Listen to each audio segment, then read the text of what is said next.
ይህ ጌታ ወረዳ ነው። ጌታ ወረዳ በጉራጌ ዞን ከሚገኙ 13 ወረዳዎች አንዱ ነው። ምንም እንኳ ራሱን ችሎ በወረዳነት ከተደራጀ 10 ዓመታትን ብቻ ያስቆጠረ ቢሆንም በእነዚህ ዓመታት በወረዳው የተከናወኑ የትምህርት፣ የጤናና የግብርና ተግባራትና ስኬቶች ለወረዳው ውጤታማ ጉዞ ምስክር ናቸው። ለዚህም ነው ይህ ጌታ ወረዳ ነው ስንል በኩራት የምንተርከው።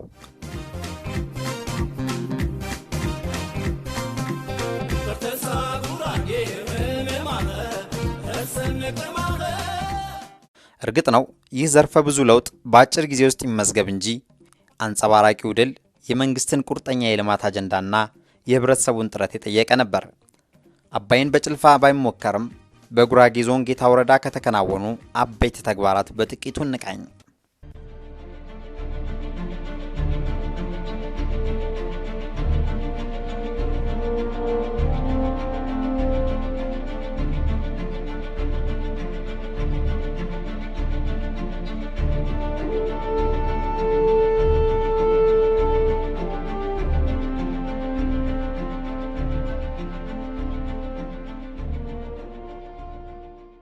ከጉራጌ ዞን ወልቂጤ ከተማ በ97 ኪሎ ሜትር ርቀት ላይ የሚገኘው ቋንጤ ከተማ ለወረዳው በማዕከልነት እያገለገለ ይገኛል። ደጋማ የአየር ንብረት በሚያመዝንበት ጌታ ወረዳ ውስጥ የሚገኙ 16ቱም ቀበሌዎች ካላቸው የአየር ንብረት ጋር ተስማሚ የሆነ ሰብል እንዲመረት ከዚህም አርሶ አደሩን ተጠቃሚ ለማድረግ በተሰሩ ስራዎች የድንች ምርት ከሀዲያ ሲጠባበቅ የነበረው የጌታ ህዝብ ዛሬ በክልሉ ቁጥር 1 ድንች አምራች አካባቢ ሆኖ ተመዝግቧል። በግብርናው መስክ እየተመዘገበ የሚገኘው ምርታማነት ጭማሪ የሚለካው የውስን ምርታማ አርሶ አደሮች ምርት ብቻ ሳይሆን እያንዳንዱ አርሶ አደሮች የምርት ጭማሪ ድምር ውጤት መሆኑን እያንዳንዱ አርሶ አደር በተግባር እየተማረ ምርታማነቱን በመጨመር የራሱንና የቤተሰቡን የምግብ ፍጆታ ከማሟላት አልፎ በኢኮኖሚ ራሱን ተጠቃሚ በማድረግ የሀገራችንን እድገት ዘላቂነት ሊያረጋግጥ ይገባል።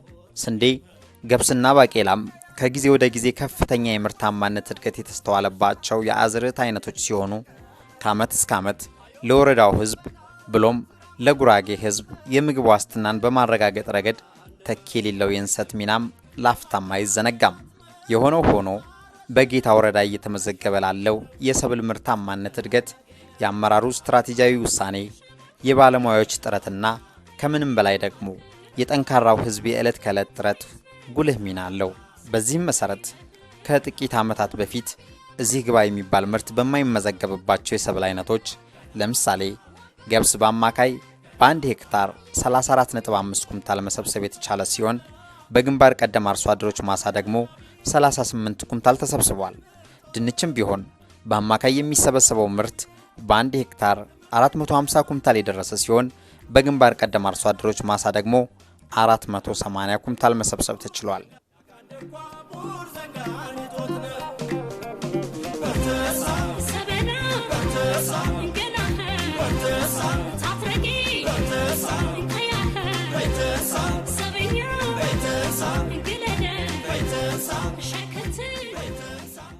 አምና እንግዲህ ስንዴ ነበረ የዘራ ነው። ግባቱ አንድ ኩንታል ዳፕ፣ አንድ ኩንታል ደግሞ ኦሪያ ነበር እና አምና በብትን ነበር የዘራ ነው። ውጤቱ ይሄን አክል ባይባልም 40 ኩንታል አግኝተናል።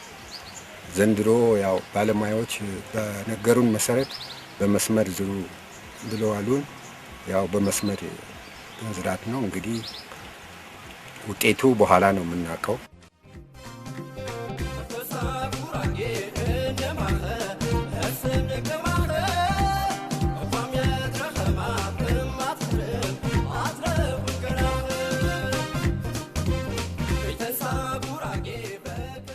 በእንስሳት ሀብት ዘርፍም ቢሆን ዝርያ በማላመድ አዳዲስና የአካባቢ ዝርያዎችን ጤንነት መከታተያ ማዕከላትን በማዘጋጀት የተከናወኑ ተግባራት ለወጣቶች ተጨማሪ የሥራ ዕድል አማራጭ ከመሆናቸውም በተጓዳኝ በዘርፉ የሚገኘውን ምርት ከፍ አድርጎታል።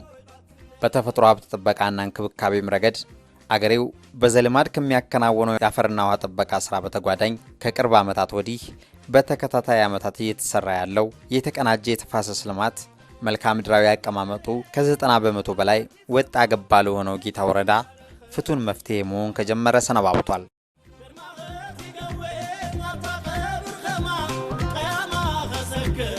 የሽማ ከተማ ኑንዴ ደልና ገኛነ ላሊና ዘግነትና መካትነትና በደቦ ለውጣና የጎን ነሳነ የክሽነ በርታነ እነምን ሰሰብነ ገኝና አርማነ ገናርማ አከረም ታሸሽተ ገናርማ ተንቦይ አርከማ ገናርማ አራም ሰርበከተ ገናርማ በጋጀ ሙትከማ ገናርማ ሰቦች ለበርታኔ ገናርማ በተፋሰስ ልማቱ ስነ አካላዊ ስራ የተሰሩ ስራዎች የአፈር መከላትን በማስቀረት ከዚህ ቀደም በእጅጉ ተጎድቶ የነበሩ አካባቢዎች እንዲያገግሙ አስችለዋል። በስነ ህይወታዊ የተፋሰስ ልማቱም ቢሆን በተከታታይ መርሃ ግብር የተሰሩ የችግኝ ተከላና እንክብካቤ ስራዎች የወረዳውን የደን ሽፋን ከማሻሻላቸውን ባሻገር ህብረተሰቡ ጠብቆ ላቆያቸው የጥብቅ ደኖች እውቅና የሰጠ ሆኗል።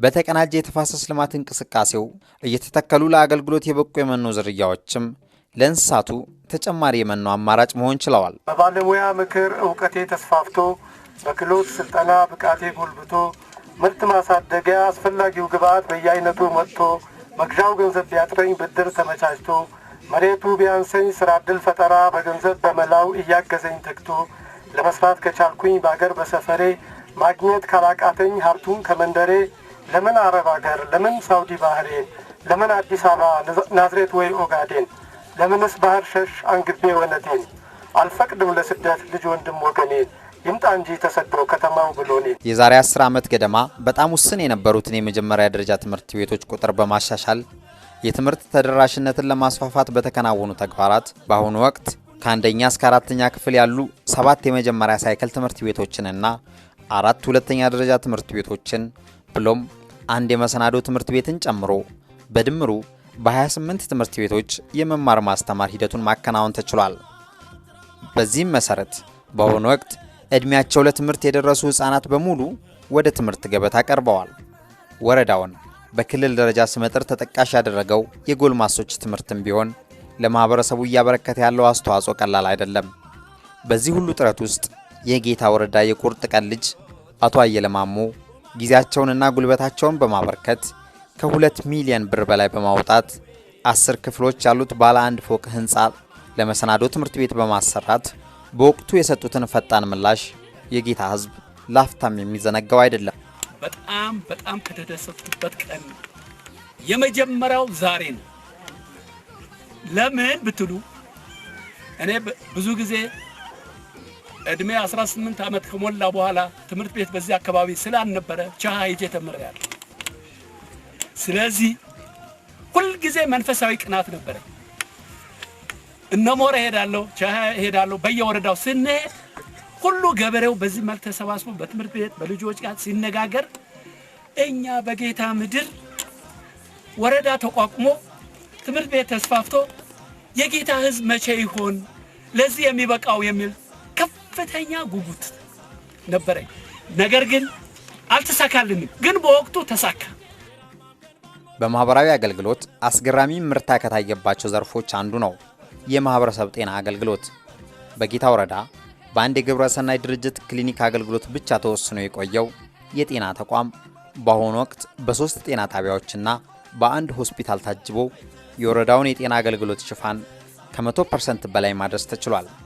በመከላከል ላይ ያተኮረው የጤና ፖሊሲም በየቀበሌው በተመደቡ የጤና ኤክስቴንሽን ባለሙያዎችና በህብረተሰቡ ጥረት ያፈራውን ፍሬ ላስተዋለ ሀገራችን የምትከተለው የጤና ፖሊሲ ትክክለኛነትን የሚያረጋግጥ ነው። በቅርብ ጊዜ በወረዳው የተጀመረው የማህበረሰብ አቀፍ ጤና መድህንም በህብረተሰቡ ዘላቂ የጤና ክብካቤ ላይ ተስፋ የተጣለበት አሰራር መሆን ችሏል። ከዚህ በተጓዳኝ የእናቶችና ህጻናት ሞት ቅነሳን ውጤታማ ለማድረግ በተከናወነው የተቀናጀ ስራ በአሁኑ ወቅት ሁሉም ወላድ በጤና ተቋም እንዲወልዱ ማድረግ ተችሏል።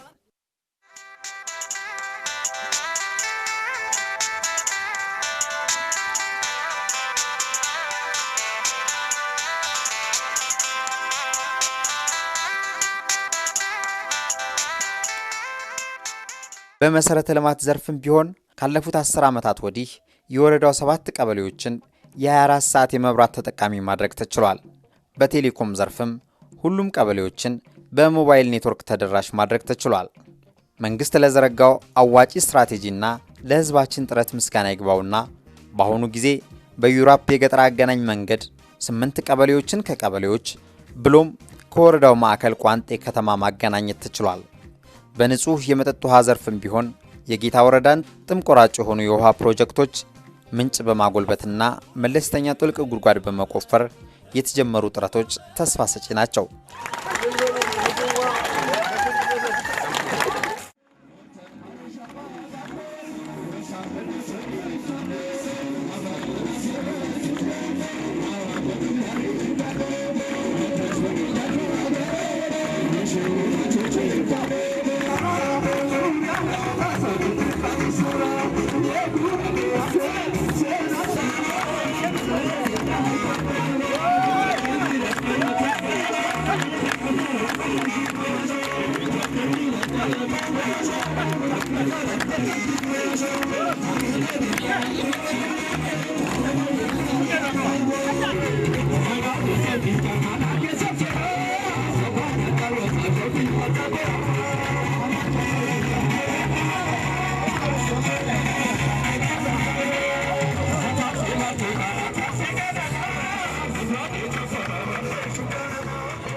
በአገልግሎት ሰጪ ተቋማት ግንባታም ቢሆን ትውልድ ተሻግረው አገልግሎት መስጠት የሚችሉ በዚያውም ከተማ የሚያስውቡ ግንባታዎች ተከናውነዋል። ከነዚህ ስራዎች በተጓዳኝ የወረዳው ወጣቶችን፣ ሴቶችና ህጻናትን ከአገልግሎቱ ተጠቃሚ እንዲሆኑ በመብት ማስከበር፣ በህፃናት ጤናና ክብካቤ፣ በወጣቶች የሥራ ዕድል ፈጠራ ዘርፍም የተሰሩ ስራዎች የወረዳውን የልማት እንቅስቃሴ የሚያጎሉ ናቸው። በእውነት ለውጥ ነው። ከዚህ በፊት እጅ መጥባት ነበረ። ቤተሰብ ሆነ የከብት መኖ አልነበረንም። በተለይ እነዚህ አሁን እዚህ አባላት የነበርነው የመሬት ጥበት የነበረብን ሰዎች ነው።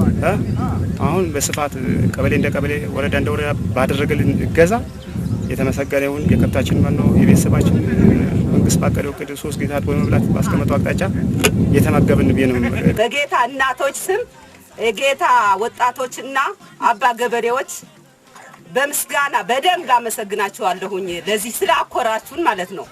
በእናንተ ነው ይሄ የኮራ ነው።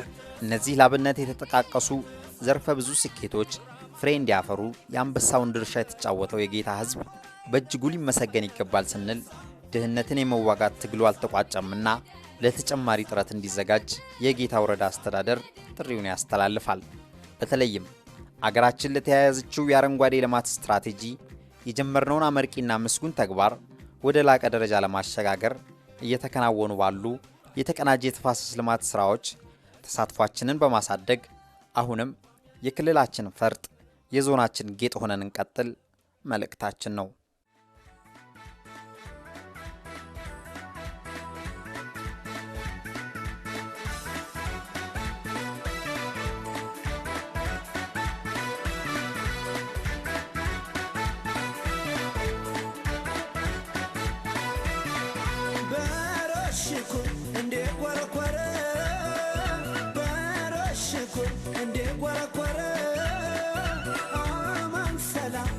Shafare, aman sala, yer shafare.